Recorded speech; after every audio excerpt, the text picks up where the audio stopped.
Et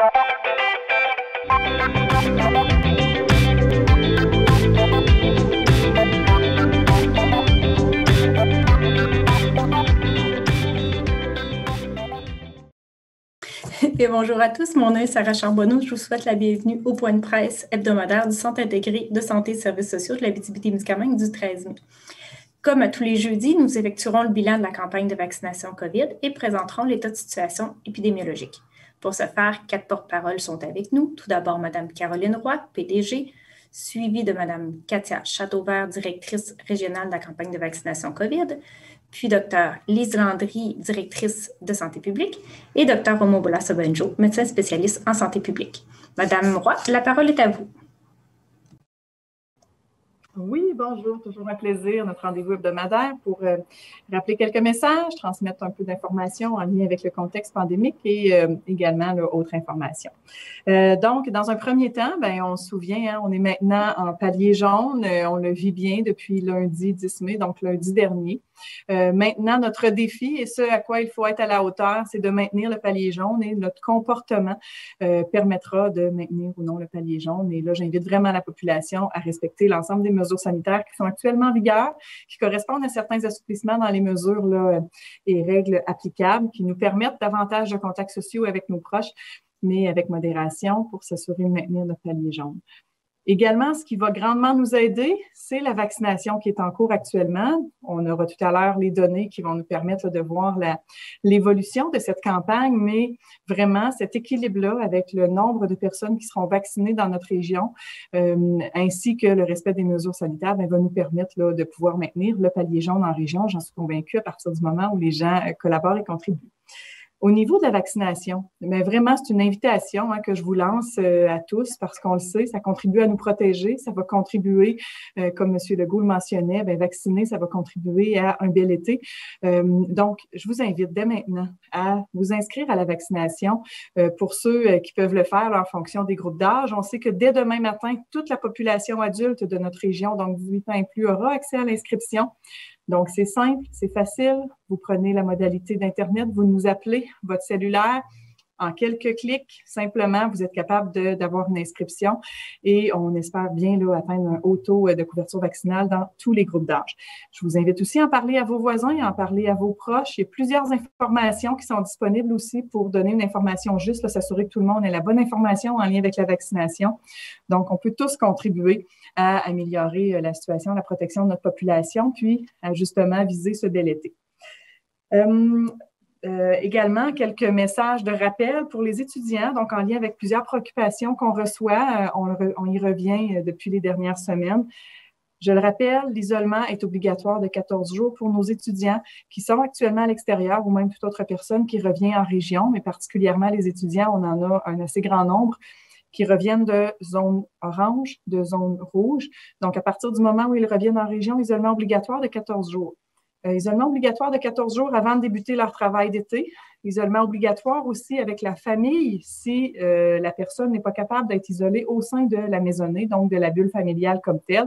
Donc, si cet isolement-là au sein de la maison n'est pas possible, c'est l'entièreté de la famille qui doit maintenir l'isolement. Ça va contribuer à éviter les transmissions telles qu'on le souhaite. Rappel également sur les activités de remise de diplôme, activités de finissant. Donc, on attend sous peu vraiment des directives ou des guides pour guider les centres de services scolaires, le cégep, l'université, d'autres groupes qui souhaitent avoir des activités de remise de diplôme prochainement.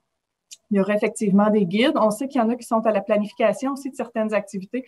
Donc, évidemment, le respect de toutes les mesures sanitaires actuellement qui sont en vigueur dans l'attente de ces guides-là ou ces mesures-là qu'on pourra déployer.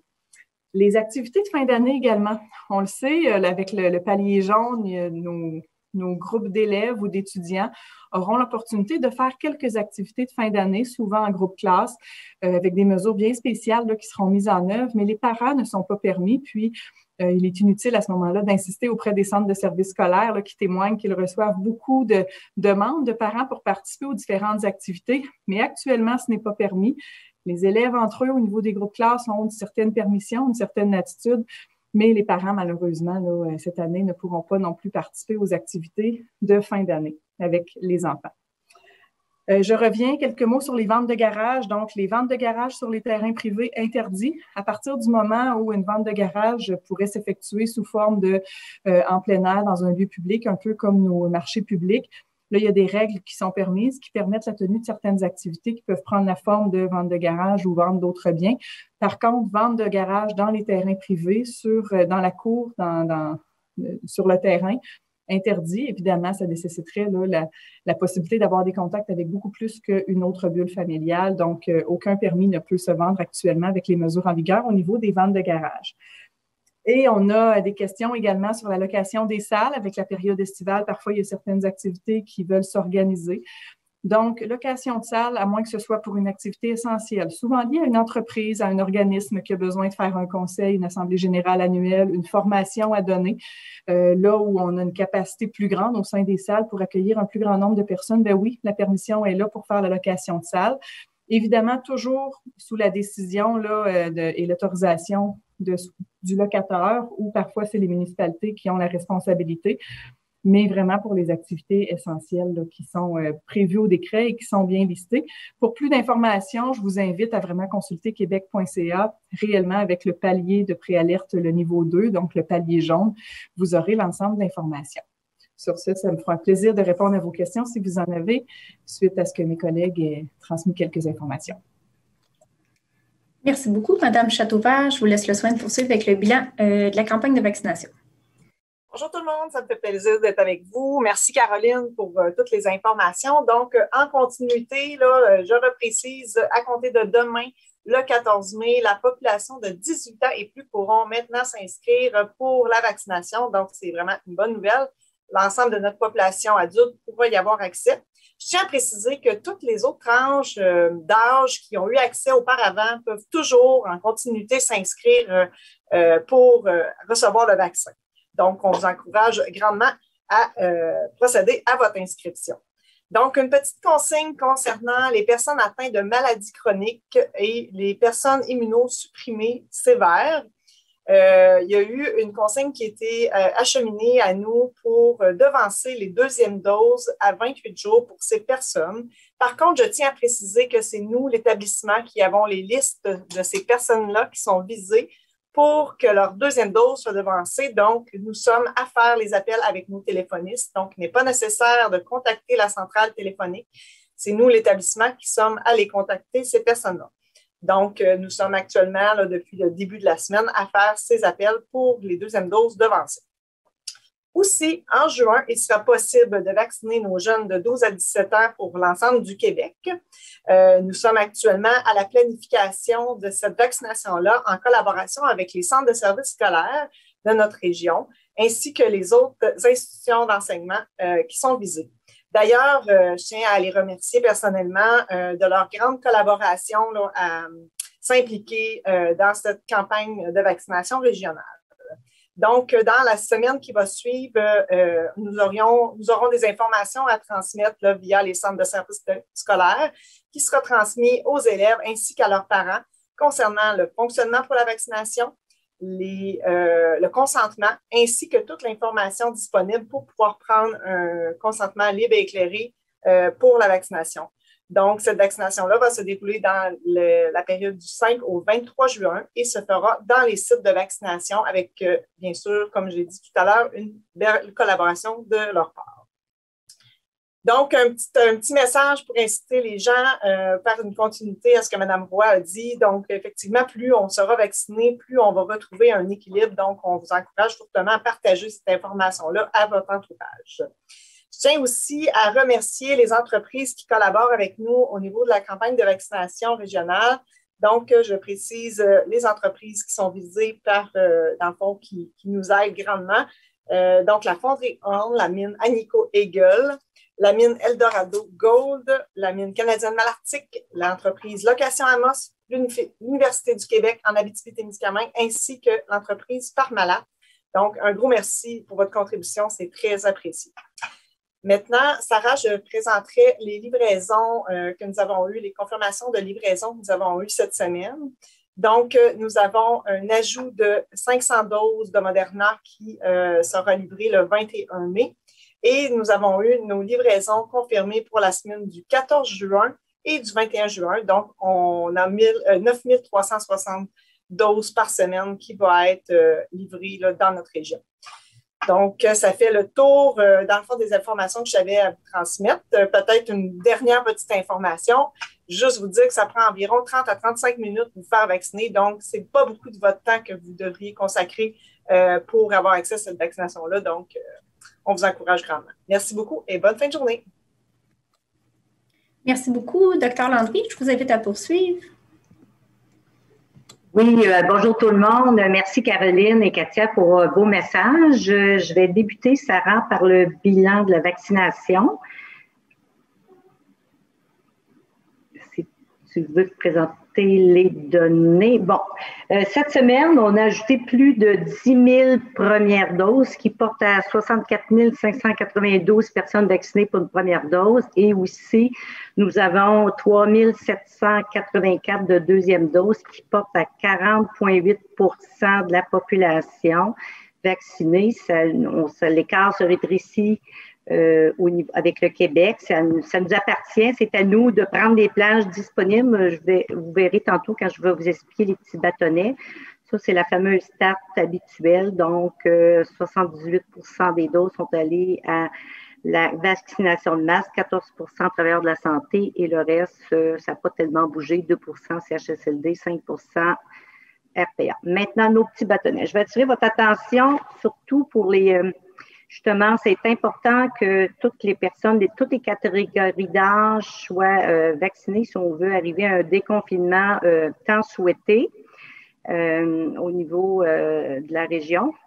Vous voyez, tous les bâtonnets jaunes, là, ce sont les personnes qui nous manquent pour atteindre notre couverture vaccinale de 75 %. Bon, on sait que le dernier groupe ouvre demain, les 18 à 24, mais à partir des 45 ans et moins, c'est au moins 6 168 personnes qui nous manquent à rejoindre pour obtenir notre couverture de 75 % qui nous permet d'avoir une immunité collective. Donc, comme Mme Roy l'a dit, Mme Châteauvert, important de passer le message auprès de vos amis, voisins. C'est simple, ça se fait un clic. Si on veut reprendre, si les jeunes voulaient reprendre votre vie, voir vos amis, reprendre vos sorties, spectacles, etc., c'est très important. Et cette dernière, ça montre que nous avons avancé surtout la semaine dernière dans les groupes plus, donc 55, 59 ans, 50 à 54 ans. Voilà pour le bilan vaccinal. Bon, maintenant, comme vous le savez, quelques autres messages. La situation est stable en Abitibi-Témiscamingue. Je pense qu'on peut tous se féliciter de nos efforts. Nous sommes très confiants de réussir le passage en zone jaune de manière sécuritaire. Malgré cette stabilité des dernières semaines, je vous demanderai d'être très attentif à l'apparition des symptômes compatibles avec la COVID. Encore trop de fois, on nous mentionne j'avais de la fièvre, de la toux, maux de gorge. Les gens pensent qu'ils ont la grippe, mais la grippe ne circule pas. Donc, ça avait des difficultés respiratoires, perte de goût et d'odorat, c'est vraiment une signature de la COVID. Donc, je vous incite à avoir recours rapidement à un test de dépistage dès les premières manifestations. Cet effet, vous pouvez aller sur le site web du gouvernement, québec.ca. Il y a un outil d'auto-évaluation et vous pouvez prendre votre rendez-vous sur le web, c'est très rapide. Alors, nous pouvons continuer à profiter de nos acquis tout en demeurant vigilants.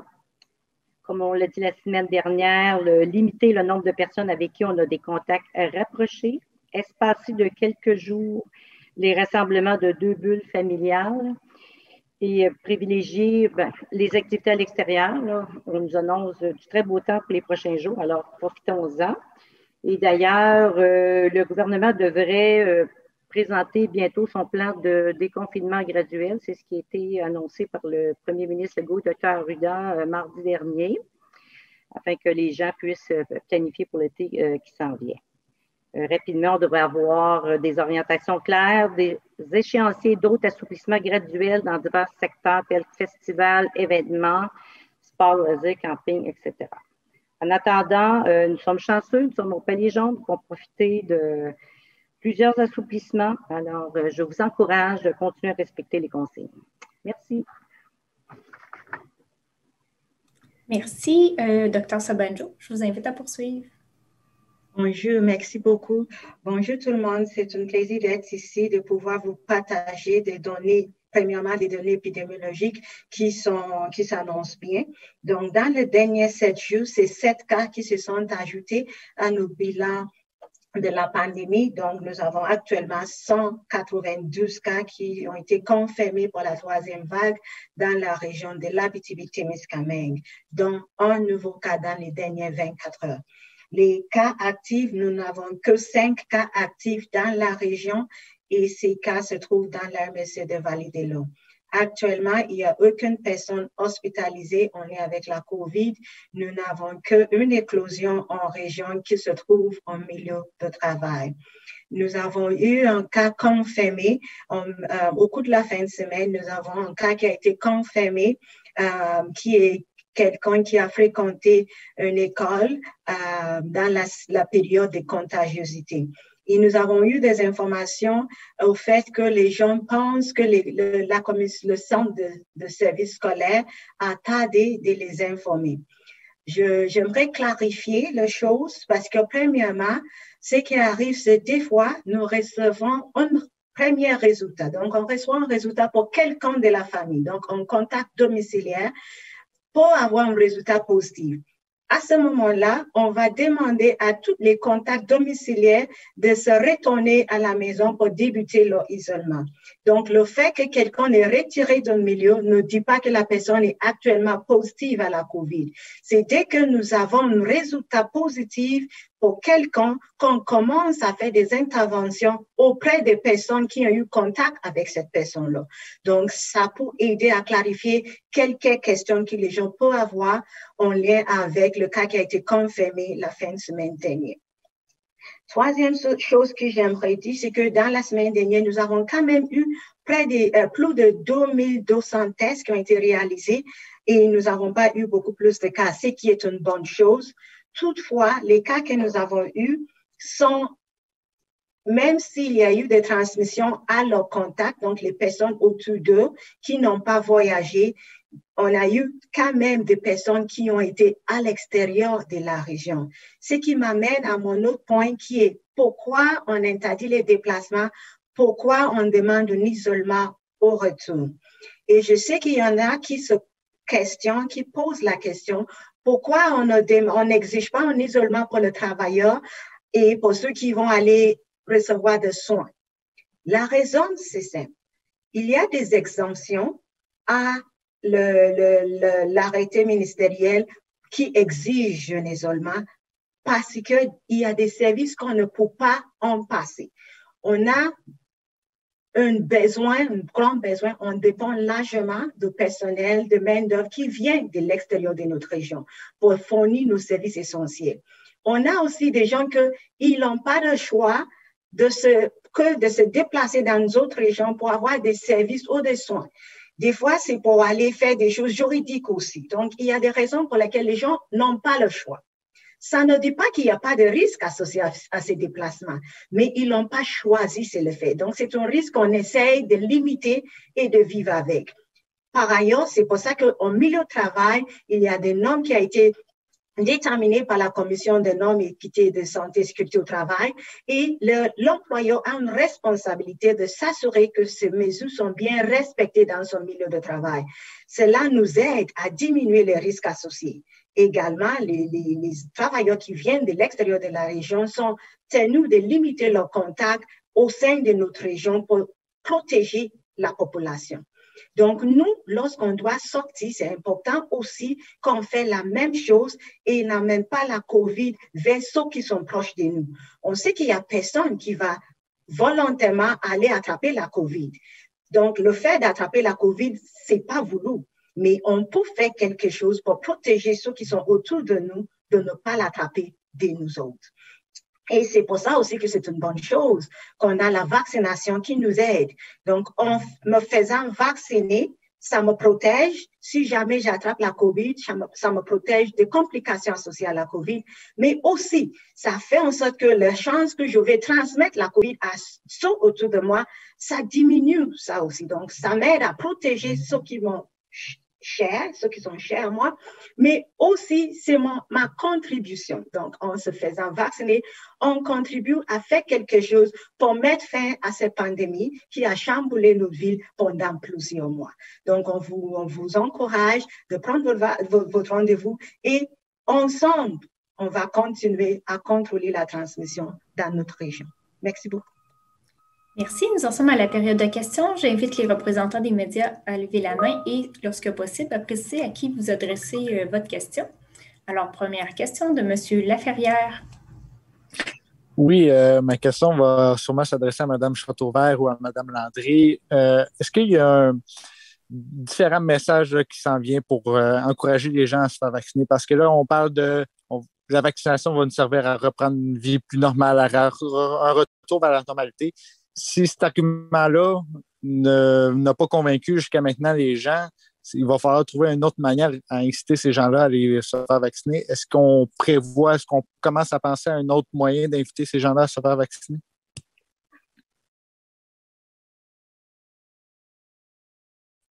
Oui, bonjour, merci pour la question. En fait, je peux dire que cette semaine, en début de semaine, on a fait des nouvelles capsules là, qu'on a partagées sur nos médias, dans le fond, soit sur Facebook ou sur notre site Internet, là, justement pour encourager les gens avec des images d'activités estivales. Donc, présentement, c'est un peu la stratégie là, que nous avons pour rejoindre les gens à divers moments. Donc, c'est sûr qu'on va accentuer justement nos moyens là, pour encourager les gens le plus possible. Là.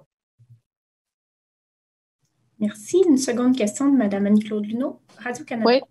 Merci. Je poursuivrai sur le même thème, particulièrement pour les jeunes. Là, vous nous avez donné les chiffres, Dr Landry, sur plus de 6 000 personnes pour atteindre le 75 % chez les 45 ans et plus.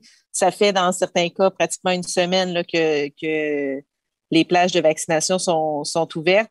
Est-ce que vous vous attendiez à ça? Est-ce que vous l'aviez vu venir que c'est une clientèle qui serait plus difficile à convaincre ou vous vous attendiez à ce qu'il y ait plus de rendez-vous à ce moment-ci? Merci pour votre question. Je ne sais pas si Katia saura peut-être répondre. Effectivement, ce qui se passe actuellement, on n'est pas différent des autres régions du Québec. C'est exactement ce qui était prévu. Par contre, ça ne fait pas tellement longtemps qu'on a ouvert les dernières plages. Puis même la dernière catégorie, c'est le 18 à 24 ans, c'est demain. Donc, on espère que les gens vont profiter de l'opportunité de prendre des rendez-vous. Écoutez, je sais qu'il se fait des campagnes au niveau national également, mais on espère d'ici une semaine ou deux que ces plages-là seront comblées. Plus vite que les plages seront comblées, on a la possibilité aussi de recevoir plus de doses. Alors, en espérant que ça réponde à votre question. Merci beaucoup. Ça répond à votre question, Mme Luneau? Oui, merci. Monsieur Laferrière, je crois que vous avez une autre question. Oui, bien, je continuerai là-dessus. Est-ce que vous savez, qu'est-ce que les gens qui ont... est-ce que vous recevez des messages de gens qui ont des craintes, qui demandent d'avoir des informations? Quelles sont ces principales informations que les gens demandent souvent à recevoir? Y a-t-il des gens qui doutent, qui vous écrivent, qui vous posent des questions?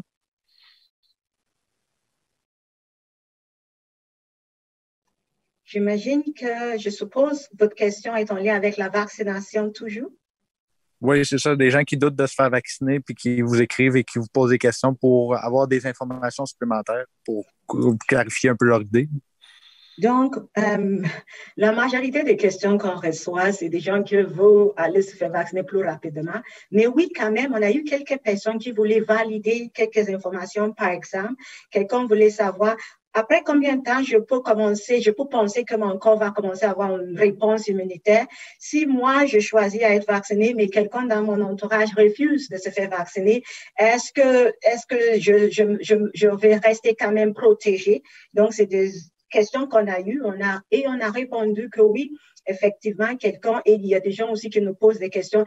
Est-ce que moi, ayant quelqu'un qui vit avec plusieurs maladies chroniques, quelle est l'efficacité de la vaccination pour ces types de maladies. Donc, on a toutes sortes de questions et la réponse, on le réfère au site de québec.ca. Il y a plusieurs outils, mais des fois aussi, on prend le temps de soit les appeler si on a leurs coordonnées ou de transmettre les informations précises. Par exemple, si quelqu'un dans notre entourage refuse de se faire vacciner, on va au moins assurer que autant que peuvent soient vaccinés, on va trouver des moyens de l'expliquer sans s'obstiner avec la personne, mais on va lui fournir des informations claires, comme des ressources qui ont été faites pour que la personne puisse faire une idée lui-même. Il y a même une page qui est sur le site Québec qui adresse la question des citations vaccinales.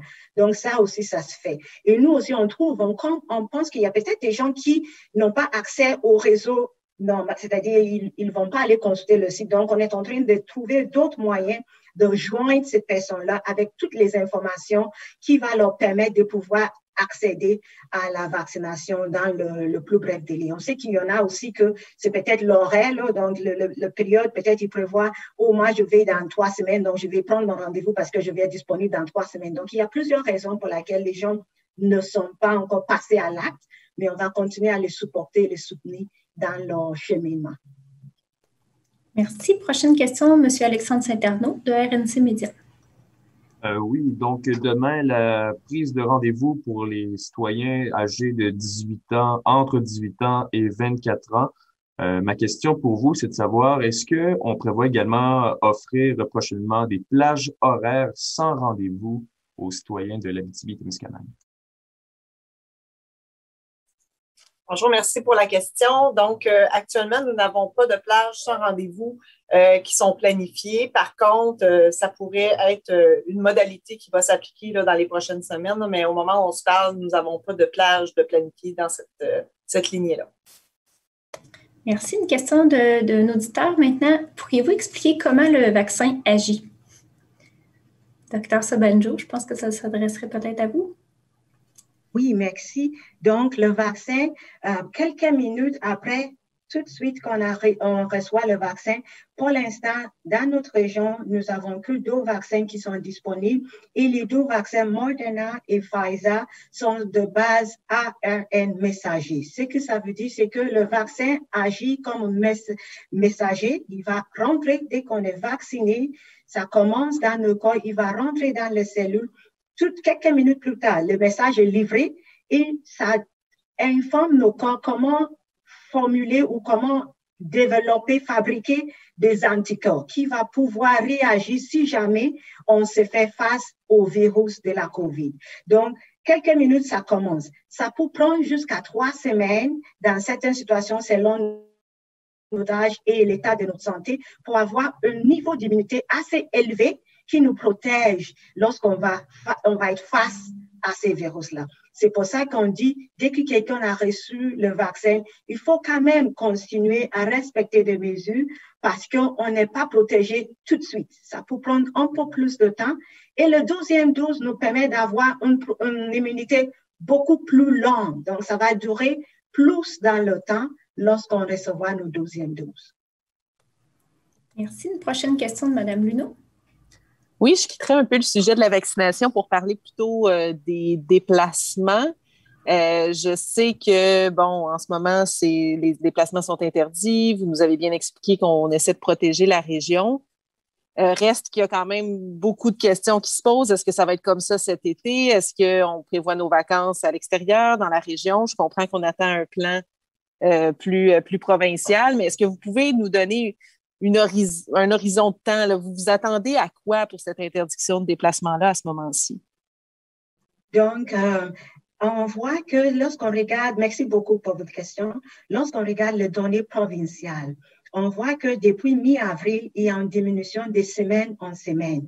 Donc, ça, c'est une bonne chose. Et on voit également qu'il y a une augmentation de taux de couverture vaccinale de semaine en semaine. Donc, c'est 2 choses qui vont dans le sens qu'on va pouvoir permettre plus de assouplissements au cours des prochaines semaines. Donc, nous, on pense qu'on peut garder l'espoir.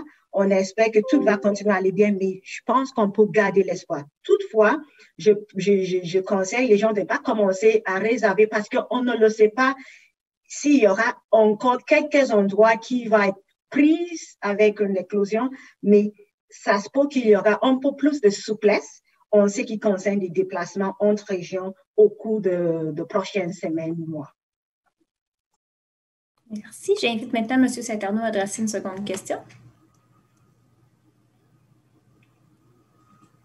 Êtes-vous M. Saint-Arnaud? Oui, désolé. Mais en fait, je me demandais, pour ce qui est des communautés autochtones, où est-ce qu'on en est rendu dans la campagne de vaccination?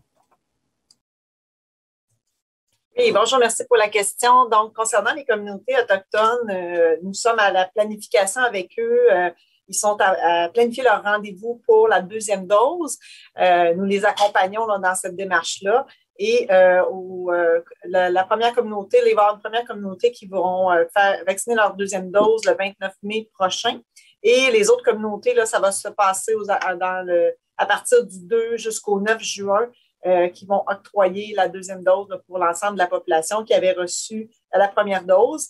Et nous allons leur donner aussi un nombre de vaccins là, selon ce qu'ils nous ont précisé pour des gens qui ont changé d'idée et qui maintenant veulent avoir la première dose là, dans la communauté. Donc, nous avons de tous ces calculs-là qui ont été faits là, en collaboration avec eux. Merci. Autre question, Mme Luneau.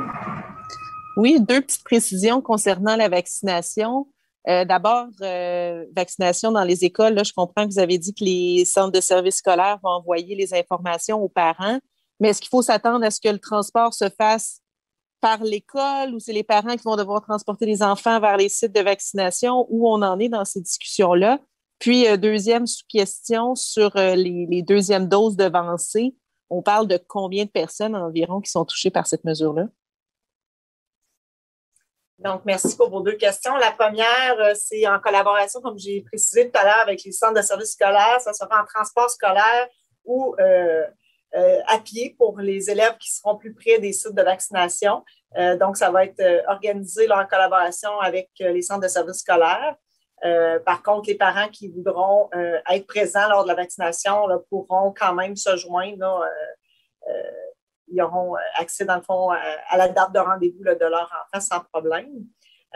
Puis concernant votre deuxième question, pour le nombre de personnes de deuxième dose avancée, là, je n'aurai pas le chiffre exact. Là, donc, je ne voudrais pas m'avancer, mais c'est quand même un nombre assez important là, que nous sommes à contacter et que nous avons déjà pour plusieurs contactés. Puis, il y a aussi toutes les personnes qui se sont fait vacciner en pharmacie. Qui sont, entre autres, des personnes avec maladies chroniques, parce que plusieurs pharmacies avaient contacté les gens qui étaient atteints de maladies chroniques là, pour la vaccination première dose. Donc, ceux qui ont été vaccinés en pharmacie vont recevoir leur deuxième dose en pharmacie aussi. Mais donc, c'est toutes les personnes qui représentent toutes les maladies chroniques qui étaient dans la liste?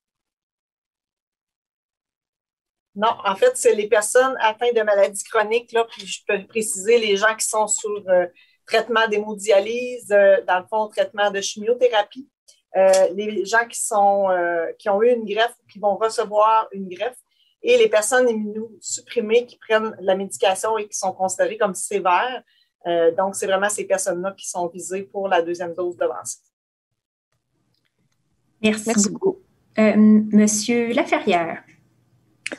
Oui, suivi de questions à ce sujet-là, est-ce que ça pourrait retarder, déplacer certains rendez-vous de personnes qui étaient déjà cédulées pour leur deuxième dose qui vont être remis à plus tard, ou ça ne change rien pour les autres personnes qui avaient déjà leur rendez-vous pour la deuxième dose?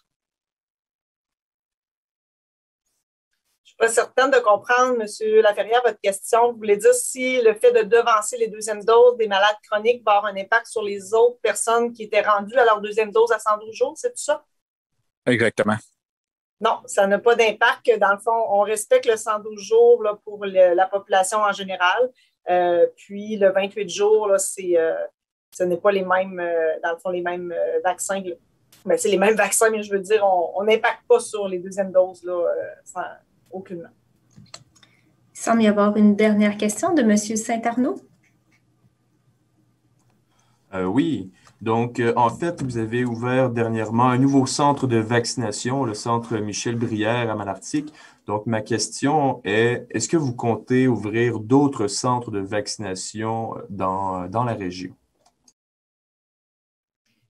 Donc, merci pour votre question. Je tiens à préciser que le centre Michel Brière, ce n'est pas un centre qui relève de l'établissement du Centre intégré santé et services sociaux de l'Abitibi-Témiscamingue. Par contre, nous avons participé aux échanges entre la pharmacie Jean Coutu et la ville de Malartic. Puis, nous avons, dans le fond, nous sommes impliqués là, dans les démarches pour le début du site, mais c'est vraiment un site qui relève de la pharmacie Jean Coutu. Merci. Je ne vois plus de questions, donc ça mettrait fin au point de presse du jour. Merci une fois de plus à nos porte-paroles, aux représentants des médias, à la population qui participe aux activités. Et sur ce, je vous souhaite une très belle journée. À la semaine prochaine.